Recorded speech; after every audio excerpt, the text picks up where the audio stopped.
Bonjour les amis, on se retrouve pour un nouvel épisode de Dans mes jumelles pour les réunions du mardi 6 février. Avant de démarrer, je vous rappelle que vous pouvez vous abonner à la chaîne YouTube de The Turf. Vous pouvez aussi activer la cloche pour être informé dès qu'un nouvel épisode de Dans mes jumelles est posté, bien sûr.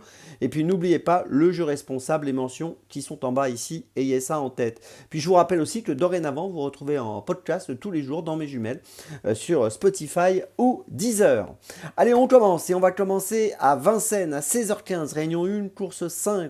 Avec Joker des Chaliers qui va être déféré des 4 pieds pour la première fois. Attention à ça, c'est très important.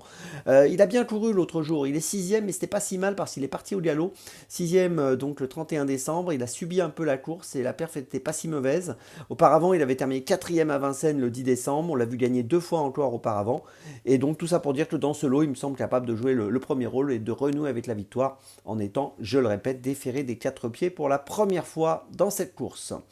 Ensuite, eh bien écoutez, on va passer à Cagnes-sur-Mer à 17h45, réunion 4 course 4 avec Illustre Ferme qui vient de gagner sur un parcours de 2925 mètres sur cette piste de Cagnes, c'était le 2 janvier. Il me semble capable de gagner encore une nouvelle fois, même s'il va évoluer sur un parcours plus court. Il a déjà fait ses preuves sur des parcours plus courts. Il a fini par exemple deuxième à Salon de Provence au mois de novembre sur 2250 mètres. Il a pas mal de bonnes perfs à son actif et dans ce lot, il me semble capable de jouer le premier rôle largement.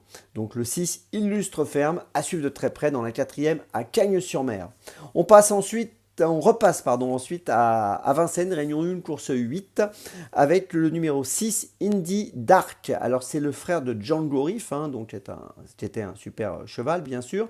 On l'a vu gagner, je vous l'avais d'ailleurs donné ce jour-là, la finale Open des régions 5 ans, le jour du Grand National du Trot. Il avait bien gagné, associé à Benjamin Rochard. Il sera encore associé à Benjamin Rochard.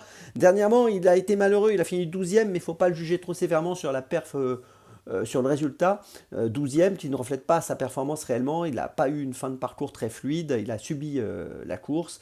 Benjamin Rochard n'a pas insisté. Donc tout ça pour dire, reprenons-le tous ensemble. Dans cette course, il me semble capable de pouvoir renouer avec un très bon classement. Le numéro 6, Indy Dark, si tout se passe bien, il va faire l'arrivée. Dans la 8e, à Vincennes. Enfin, ma petite folie, eh bien, ce sera à 14h47, réunion 3, course 6 à Toulouse, avec le numéro 9, Zlara. Qui vient de bien courir à Cagnes-sur-Mer le 20 janvier sur 2400 mètres et que Zara passe du sud-est au sud-ouest en allant courir à Toulouse ici dans ce handicap qui me semble à sa portée. Alors c'est un handicap comme toujours, ce sont des courses très ouvertes mais sa cote devrait être intéressante et cette récente sortie sur la Côte d'Azur était correcte et je vous invite à suivre de près Zlara donc dans la 6e à Toulouse, c'est ma petite folie du jour. Je vous résume mes choix pour cette journée du mardi 6 février. Tout d'abord, dans la 5e à Vincennes, le numéro 3, Joker des Chaliers. Puis, dans la 4e à Cagnes, le 6, Illustre Ferme. Enfin, dans la 8e à Vincennes, le 6, Indy Dark. Et ma petite folie, donc, dans la 6e à Toulouse, le 9, Zlara. On se retrouve maintenant demain pour un nouvel épisode de Dans mes jumelles. Et d'ici là, avec The Turf, ça va aller.